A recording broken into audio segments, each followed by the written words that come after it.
देख बाबू, बोला घर के बंटवारा चाहिए मतलब चाहिए, मैं एक संग नहीं रहा मैं कनीला मैं कमाद रहे हैं तो कुछ नहीं बोले रे। आज तोर भाई आगे तो ते तोर पर निकल गए तो ते बोले थे बाटा घर भर के ते बड़े तो फिर से कमा खवात रहे। अब मुहूर्त बार भी आओगे ना। देख बेटा, आज तुम दोनों दिन अपन पैर में खड़ा हो गए तो अलग खाओगे। कहा था जिंदगी भर सारा कमा तुम अलग खवाए पोसे हैं, इतना बड़ करे हैं और मोर बुढ़ापन तुम अनमोल छोड़ो के कहा था। देख बाबू, मोल अलग खाना है मतलब अलग खाना है, तुम कुछ भी करो।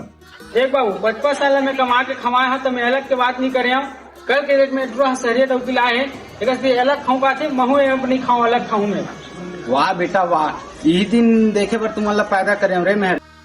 जब देखो तब तुम्हारे घर वाले लोग बोलते रहते हैं कि सब्जी नहीं अच्छा लगता, ये नहीं अच्छा लगता करके, तो मैं कैसे करूँ बताओ। मुझे अलग खाना है, ठीक है ना।